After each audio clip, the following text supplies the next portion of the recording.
Hello, and welcome to the Casino Tears podcast. I'm one of your hosts, 10 Ton is number one, and joining me as my co-host is the one and only Ed Robinson from Roll to Win Craps. If you want more info on our show, please visit our page at casinotears.com. On this week's show, we discuss group play, private tables, palms, promo chips. We also touch on dealer bets, awareness, yellow chip bill, hosts, hemp, heat, the Linq, and Ed's dark side, tiptoe.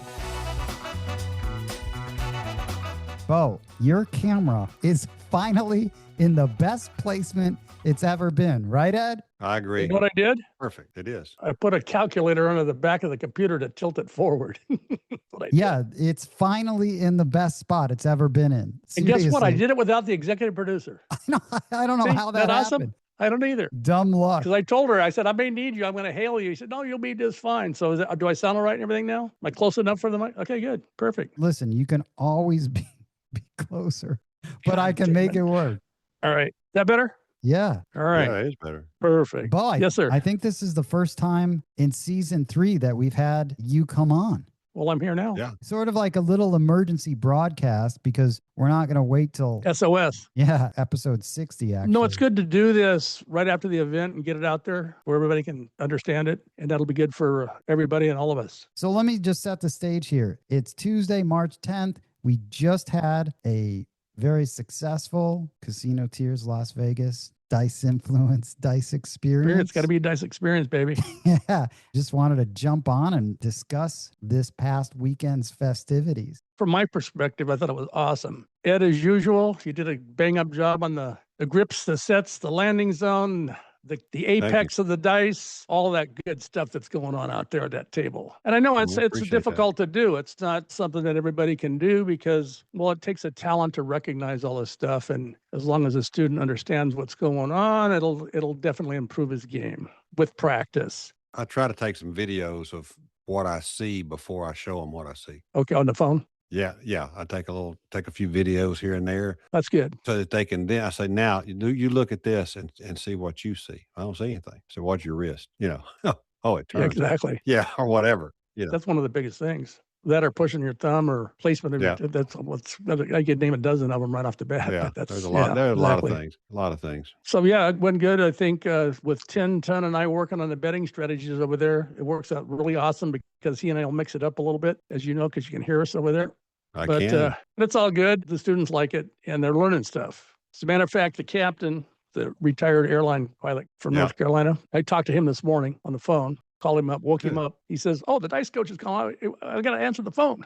I said, "You could have let it go to message, and you could have called me back." He said, "No, you call. I got to talk to you. I want to talk to you." I said, "Okay." I said, "Well, what'd you think?" And he goes, "It was awesome." He says, "I learned so much." And he says, "I know a lot about math." He says, "But you blew me away."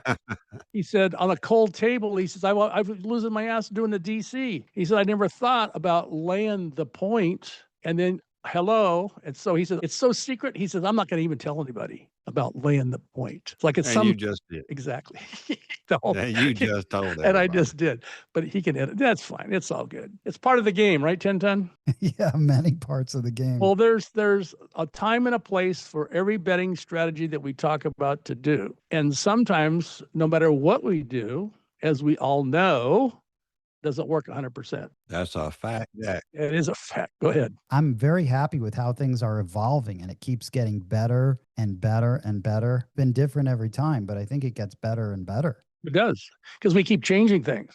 I love the fact that we have Ed gets to focus on half the people that are here. The discussions about betting, I think they don't happen enough. And I think they were really good. And we switch groups and have the same discussion. And I know a lot of people came up to me afterwards and that night implementing some of the stuff that we talked about betting wise. And they were very happy with it. I know Captain was happy. No, yeah, exactly. So was Chow. Yeah, they're all happy. I haven't got a negative report from anybody. And I've been talking to people. I've been on the phone or texting all frigging day. And that's why I send those emails out. Tell us what you experienced. Give us a feedback so we can do this thing. So they're starting to come in. I don't know if they're CCing you guys or not. If they're not, I'll send them to you guys. And Ed, you can put them up on Facebook. Yeah, I got one today. You got my pictures that I sent you, Ed? I did. Oh yeah, I got all those pictures. Okay, those are like only 20 of them as opposed to like 80 the last time. He's still sending one picture at a time. Oh, really? Oh, Ed, man. But by text. This time by text. Oh, man. Now I've got to download them and email them to myself. Painful. Wait a minute. Did you want them to your PC? I'm fine. Don't worry about it. Okay. No, I want to make it simple for you. I don't want to work you to death. I mean, to my email is best. Yeah. Okay. Well, I didn't know that. You didn't tell me that part. You need to give me information. You can go to your phone or your PC. I did last time. Well, that was last time. A lot's happened between then and now, right? Oh yeah. All right. So there you go. So you want it to your PC. Yeah. Okay. Makes it easier for me to assemble into something. Do you want me to resend them? No, I'm good. Do it one picture at a time. You're done.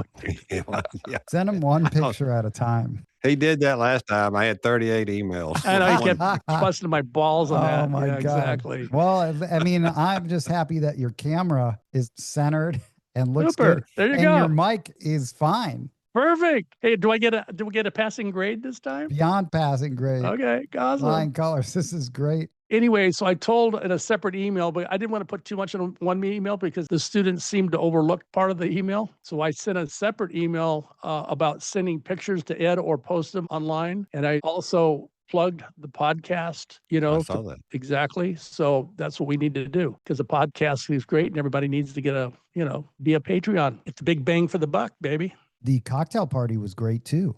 Was awesome. So far, I think the biggest event that we've had. Well, we had more at the cocktail party this time than we did before. I think we had over 30 people there, but it was good. It was awesome. I bet I had a good time. I got no negative feedbacks from the party, the class, the lunch. And you notice when I put in that email about our live session, give us your feedback. And so far it's all been 100%. But they wish they would have won. Of course, we all wish we would have won. But that's part of the game. You have to adjust accordingly. So when you win more. When you lose less. Simple as that. Part of the program. Do you want to talk about the live session? We can talk about everything. Well, in Biloxi, everybody won. I know. Right? Yeah. In Biloxi, everybody won. We started out slow, but then when a student started catching a 40-hand roll or a 30-hand roll, it digs you out of the ditch in a hurry. And then after that, there wasn't another session that we lost. It was awesome. Everybody was on fire. This one here, we couldn't even get off the freaking ground. For whatever reason. Now, the first night, Saturday night, Ed's table. The table I was on. You let him up over there. It was good. Exactly. We were on the sucky table. Okay. Yep. On our table, Ed, when the 4 was established for the point, a couple rolls later, here comes the 7, right? Yep. So it happened again. And I told the students, I said, this is a good lay bet. We should be laying that, but I hate doing that against the students. Well, when it happened the third time, I said, screw it. I'm laying it for $200. So I laid it for $200, gave him a $5 juice, right? Yep.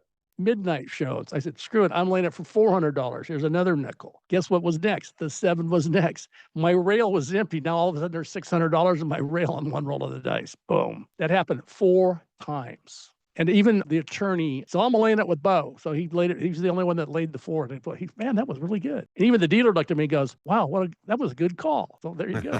That was the winningest bet on the whole table all night. And thank you to Palms because they did a fantastic job. They had 2 tables reserved for us. Reserved. Exactly. Which was really nice. So thanks, Brett, over there. You can't ask for anything else. And they let the players play at any level, basically, they wanted to, best I could tell. Yep. Oh, it was. Absolutely. It was set up perfectly. Oh, yeah. And they even had reserve written on the sign. It's reserved. It was written reserved. Yep. On Sunday night, Ed was at stick left 2. I was a blocker for him at the end. I had 2 of those $25 promo chips that the casinos gave us, right? Which was very very good for them. Everybody got $50 in promo chips. Yeah, that was really nice, wasn't it? Yeah, and it's an even money bet only thing, right? You can't put it on a cum or whatever, but they'd let you put it in the field or the pass line. And I asked the pit boss, I said, listen, can I put it on the don't and the do at the same time? He says, you know what? You guys can do whatever the heck you want to do. I don't care. I'm going to diminish my result then. I said, I'm only going to win 1. And he said, well, that's your choice. So I didn't do that. I put on the pass. I lost that one. I lost the other one too. So anyway, it's doing it. And then the guy, the dealer, when he picked it up, he put it in the stack with the real chips. And I said, hey, dude, you may want to look at that stack over there. If you notice, Ed, Had a red stripe on it. Well, the red chip, if you weren't looking close enough, you couldn't tell it looked like the real $25 chip, right? The green chip. Yeah. And so we put it, I said, you may want to look at your stack because you got 2 promo chips in your stack. And oh shit. Okay. You're right. Okay. Put it over there. So that was kind of cool. They were cool. I talk about heat. There's no such thing as heat. No. They were unhappy because we weren't winning that's, unbelievable. Yeah. To clarify something, every player there got $50 in free play. Each player. Chips. That's awesome. It is awesome. 2 reserve tables. Man, I got there a little late on Sunday night. Thank God you did. I'm glad you did. It didn't matter. It didn't matter. It was, no, but I'm glad you did. No, it's the same result. So I was talking to him after one of the floors there. I said, man, I'm sorry that, we didn't win because that's going to affect tips. The tokes. Yep. They're like, we're sorry. We're sorry. We wanted you guys to win. I was talking to Jaybird today or last night or X-Man. I'm like, I can't believe out of all the players that we had that exactly it was negative a horror show. But wait a minute. On Saturday night, Bump John was by himself. After all the disaster. The table was empty. Yeah. Completely empty. He goes there by himself, stick left 1, doing his thing, charting. He's charged every number. He had a 14 roller, a 21 roller, and I got at the end, he had a 30 roller at his last hand, and I saw the last 15 rolls, and he was all by himself. Maybe one other guy pulled in there at that time. But look at the difference. There you go. Lights it up. That's just insult to injury. I know. Man. So there's 70 rolls. But listen, 70 rolls of the dice from this guy with an empty table, and it had only 3 sevens for crying out loud. So I guess the laws of the balance that comes into effect because there were so many sevens at the wrong time when we were all there. Now the table's already, from a metaphysical energy standpoint, has used up all the frigging sevens, and now here we go. There's numbers now. It doesn't make any sense. It's like after that first one at Virgin, I was on the table at the very end, and I lit it up. Why did you have to bring that up? I lit it up. I was scared to shoot, but then I had a great roll. Yeah. And it was just me. So I don't know. My theory is this, that those tables must be built on top of a sacred burial ground. Those tables are Ed, over the Virgin or here are both places. Palms. They are built. It's got to be like a burial ground or something because that same table, I was there with Moonshine and we had it reserved, me, Moonshine, and Bump John. And it was the same thing when he was here, set up perfectly, but you couldn't get anything done. And I don't know. I mean, there were a lot of experience on those tables. I just don't understand why something in Biloxi was great. It was win, win, win, win, win. Everywhere you went, win, win, win, win, win, win, win. Here was, here, yes, thank you. I'll have another. Punch me in the face. Punch me in the face. Punch me in the face, right? It sucked. Well, what if we did this? What if we took out, instead of going to a reserved table, break the group up into 3 sections and go wherever you want to go and find a playable table in a smaller groups? Ed, could that be it? Because the last one we had here, it was very successful at the tables as well, but it was very organic. We're just going to go there and we're just going to slowly assimilate into the culture. Right. There you go. Right. The thing is, the theory we used on this one, no matter who was shooting, which Bump John started out on the Sunday night shooting, no matter how he did, we were going to give him the dice back 3 times, right? That didn't work. So then Ed comes up, he's next. And so we gave it to him the third. I said, Ed, remember I said this, do it again. He says, I've already used my 3 times up. I said, I don't care. Do it the 4th one. And try to squeak one out, right? And that didn't work. What was strange about mine was I hit 2 points back to back. Then it was a train wreck. But I didn't hit the points until I slid into stick left 1 because he tapped out and I slid on down. That's when I hit those 2 points back to back. Then I started the double pitch thing. Hey, listen, you should have gone to all 7 set then. I did, and I went both off axis on the next throw. 6-1, right? Was 6-1, right? Yeah, it was a 6-1. Remember when Bump John was shooting, he set a 5 and hit the 5. Bullfrog, boom, right back. Okay, there we go. That set the stage. Doesn't get any better than that. And then all of a sudden it turned into a shit show. Yeah. And then Buddha got it after you, and he only did it once. He didn't even want to go through the pain. Then X-Man, I think, came down. We sent him from the inside hook down to where you were, and he started to do well, but then that kind of petered out too. It just happens one of those nights. The only person then to have a really solid roll, Ed, then would have been 2-seam early on that one table. But you need more than Need 2 or 3 shooters. Wasn't that on Saturday night? I think because I remember as I was getting destroyed. Ed, you were on the other table. Yeah. I was on a table that was actually winning a little bit. Yeah, exactly. We were on the train wreck table. Ed was on the winning table. I mean, we're hitting sides and different things. Well, it was nice. Before I forget, I guess heat is still a thing. Since I mentioned Tucson, that guy's on fire lately, man. It doesn't matter where he goes, but I guess word is, Ed, he got heat. He got heat at Linq. At the Linq? Yeah. What did he do? What's he calling? Why was he at the Linq is my first question. I don't know, but he was at the Linq with a few people, and I'm going to have to get the story. You mean few of our students? Yeah. Okay, what's he calling heat, though? What's his definition I guess of heat? The lady was on his ass about some short rolls or hitting the back wall. Just your basic stuff. The normal, yeah. Then check this out. The reason why I'm bringing this up, because I got a text today from someone I haven't talked to in a long time.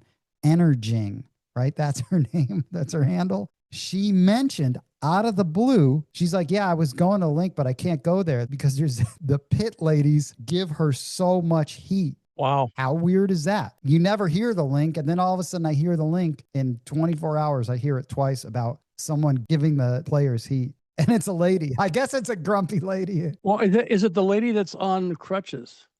I don't know, man. Is she an older lady? I don't know. It may be. Because I took 2 students there one time, not during our event, but on the dice coach thing. And there was a gentleman at the end who was covered in gold and tattoos, and they gave him so much heat because he wasn't hitting the wall properly. So the lady that was with me, my student, she goes, I don't even want to shoot because I don't want to get yelled at for not hitting the wall. And I said, look, I'm not going to give you any heat at all because I said, see the guy, they're profiling him. I mean, because he just looked like, they drug him off the street somewhere, right?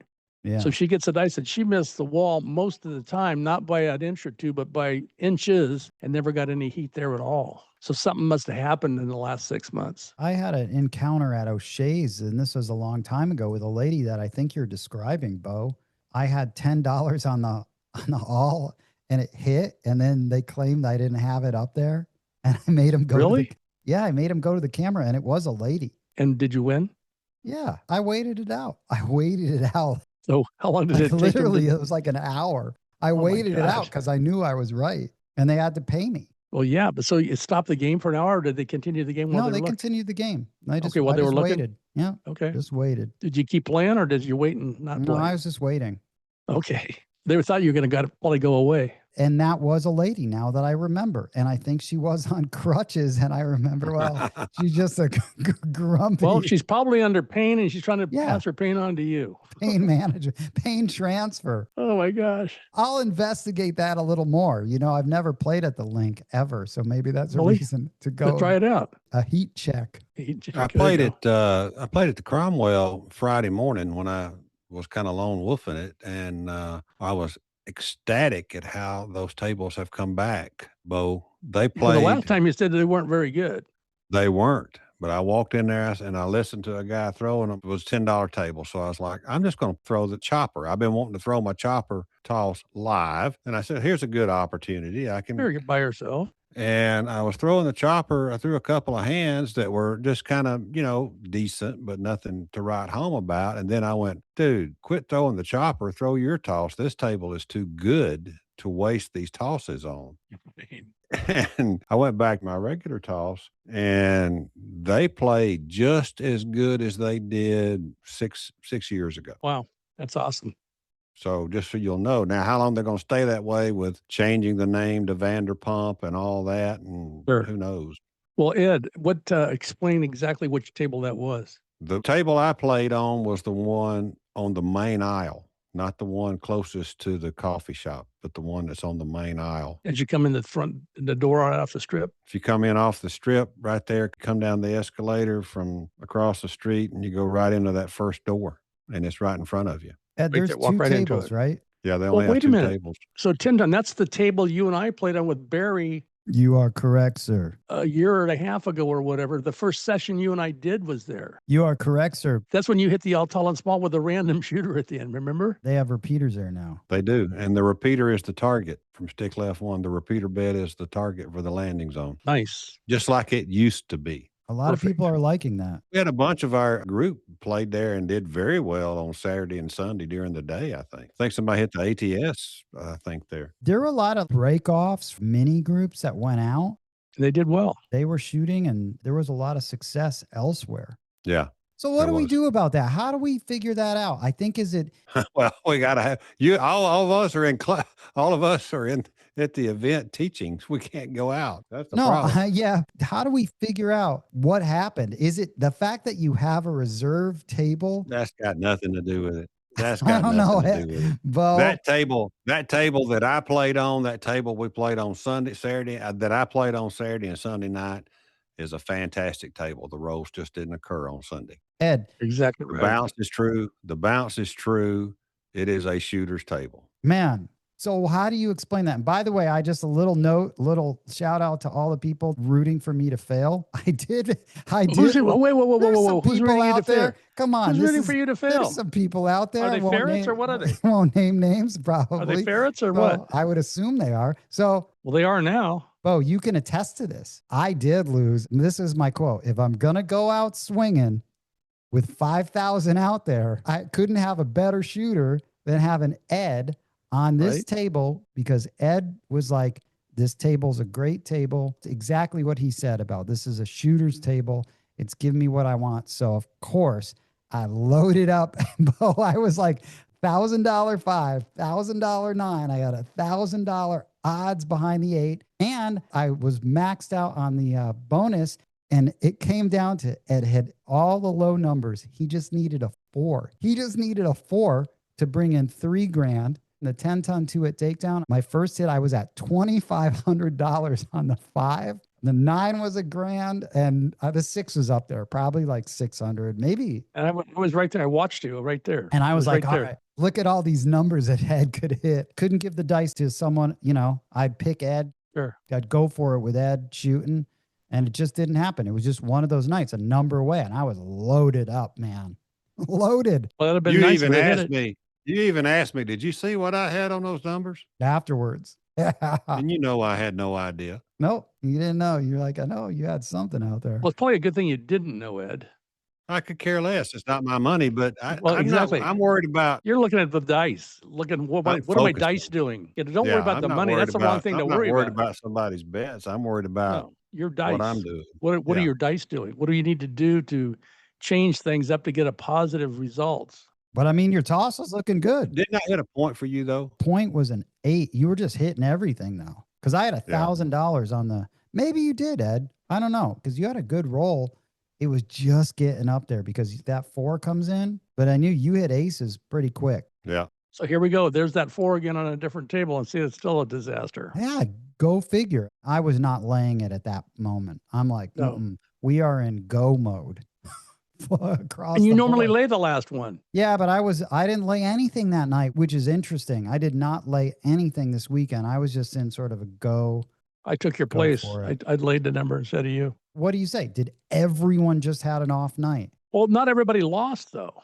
There was a few winners at that table. At Palms. Really? Well, on Saturday at Ed's table there was, because when I talked to one of the students, he was up 700. Oh, okay, good. On Ed's table Saturday night, yeah. Okay, good. And he was, because I talked to him. Okay, you're up a couple grand, yeah. So that was a winning table. I was next to you. You were at stick right 3 10-ton because you were at stick right 1, but I moved back so you could stretch out, and you were stretched out to the frigging turn, and which was fine. And I said I'd give you all the space in the world, and that's what I did, but it still didn't work. No. I was amazed at how many people, off topic a little bit. When I got there Thursday night, Las Vegas was packed. Bo, Plant Hollywood, all tables open, all $25 minimums.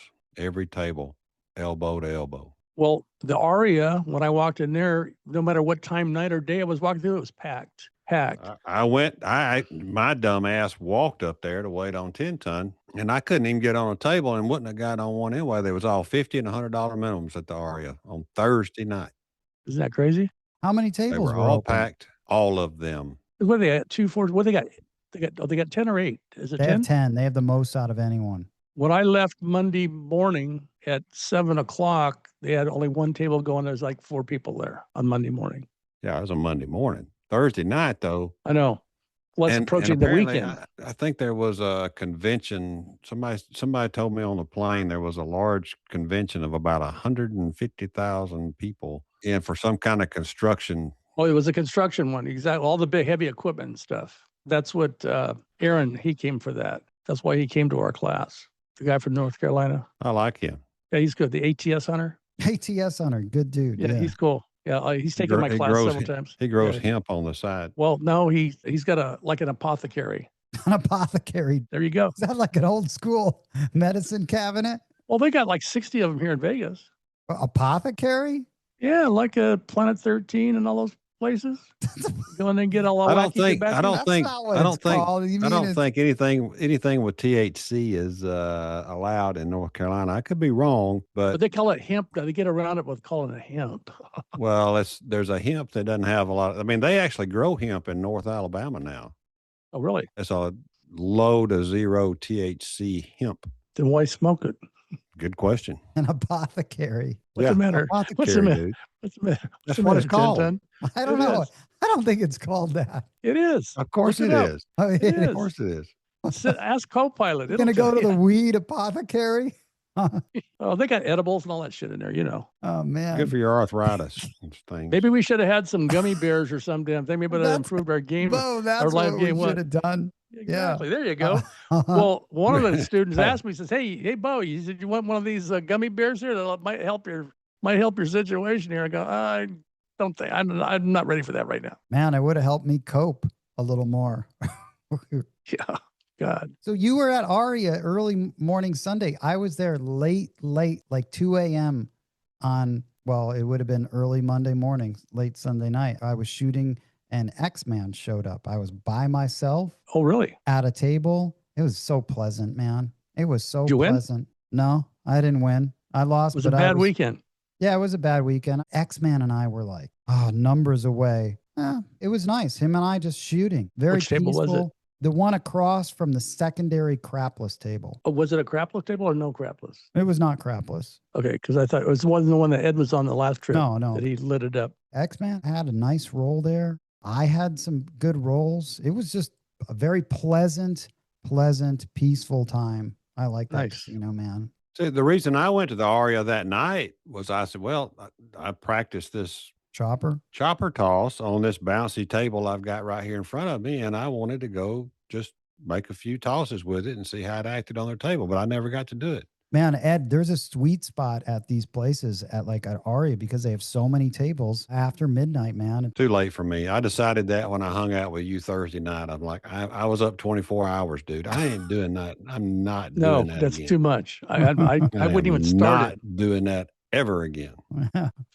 When I come in, don't say, Ed, meet me at 11 because you're not going to show up till midnight or 12:30. It'd be 3 o'clock in the morning. Yeah. We were pretty on time because Bump John was the chauffeur. Hey, listen, it's Bump John. Bump John, I was at the mercy of the Bump John Express. I was just going by your text. I'll be down there in 45 minutes. An hour and 20 minutes later. We're waiting on Bump John. Yeah. Well, Ed, check this out. I don't know if you know this little story. Okay, I get a call Saturday night from 10 Ton. Where are you? It's 11:11. I looked at my clock on my phone. I said, I'm in my room. I said, where are you? He said, I'm in the condo. So I said, okay, good. I said, I'll see you in the morning. Okay, fine. Well, the next day I get back and I talk to Bump John. He said, this casual conversation, right? I'm talking to him. He said, oh, yeah, I picked up 10 Ton. We went over to Planet Hollywood or Paris? I guess Paris. And they played till like 2:30 in the morning. And I go, what? And I said, Tinda, you didn't tell me that. Well, I don't know what you said, but anyway. That explains the dark circles around his eyes. On exactly. Sunday. No shit. So what time, Tinda, what time did you get back?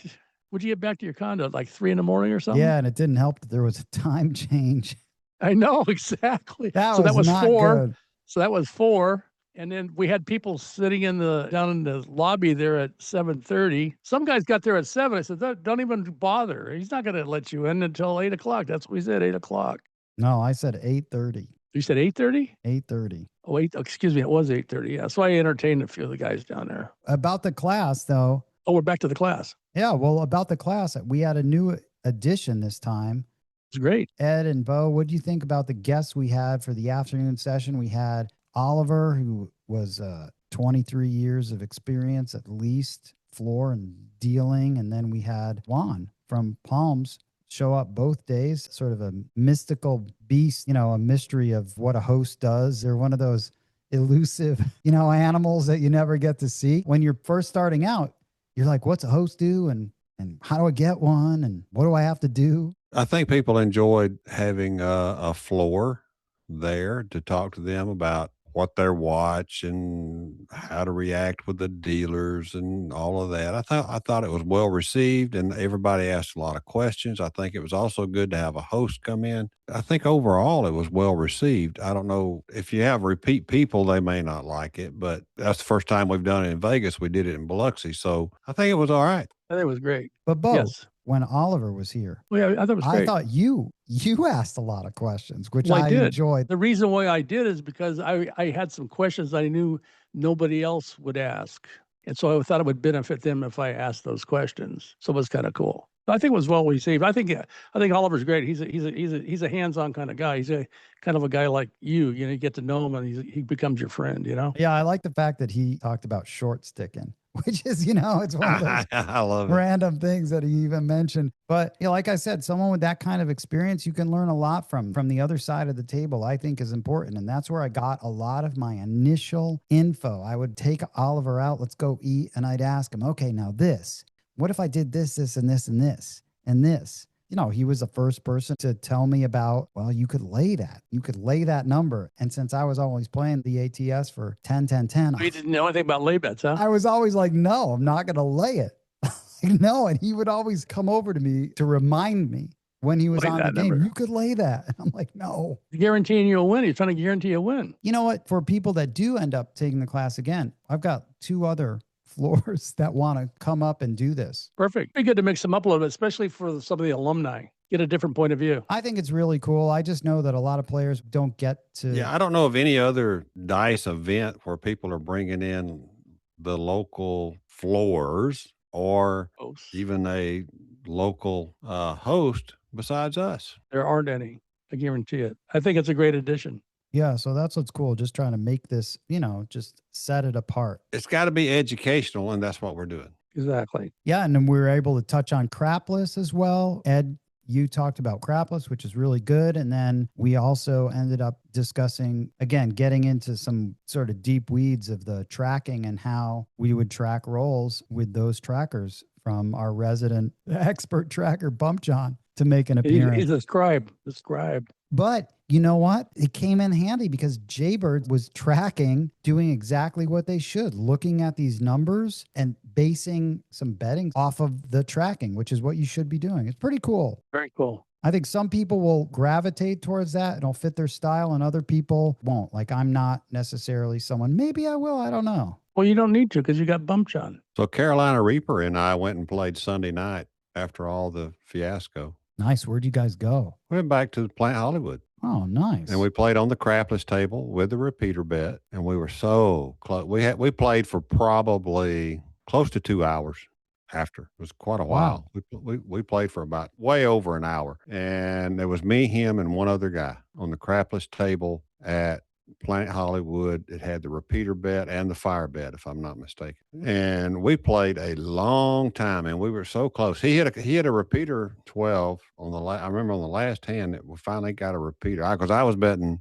either selective numbers, outside numbers, or all of them. One of the, and then finally got some repeaters coming in. We were close on some more. Played all that time, 10 ton. I lost $100. Reaper said that was one of the highlights. One of the things he really enjoyed, got to go out and shoot with you, Ed. Yeah, it was just me and him and some other guy Random that guy. was. Yeah, but the guy he must have been staying there because every time I went to a table, he was on a table and he was from Hawaii and he was having to catch like a flight at 5 a.m. or something to get back to Hawaii. But was he a setter, Ed? Did he set the dice? No, not at all. Just a random shooter. Another interesting fact, this was on the first night, I'm jumping around here, I'm sorry, at Planet Hollywood. And this goes back to what 10 Ton talks about a lot is situational awareness. Right? Oh, let's hear it. Let's hear it. Some situational awareness. I'm giving you a plug. All right, some situational awareness. Ed, let's hear about some situational awareness. Hey everyone, this is 10 Ton. And don't you hate it when we end the show like that? Right when you're getting into it, you're invested in the combo, and then bam, out of nowhere, we just leave you hanging. If you're on our Patreon page, though, you get the full episode along with some show notes. Hope to see you there. And of course, new episodes drop weekly every Tuesday. Let me repeat that. New episodes drop weekly every Tuesday. We hope you enjoyed this podcast and will tell all of your fellow craps playing friends about it. Please follow Casino Tears on Apple Podcast, Spotify, or your favorite podcast app. If you like the show, please rate it 5 stars and leave a review. The best and most fun way to contact us would be to call and leave a message on our official Casino Tears vent line, 229-NO7. You can also email us at no7@casinotears.com. And lastly, to help support this podcast, you can visit our Patreon at patreon.com/casinotears. On behalf of Roll to Win Craps from Alabama and 10 Ton is #1 from Las Vegas, thanks for listening.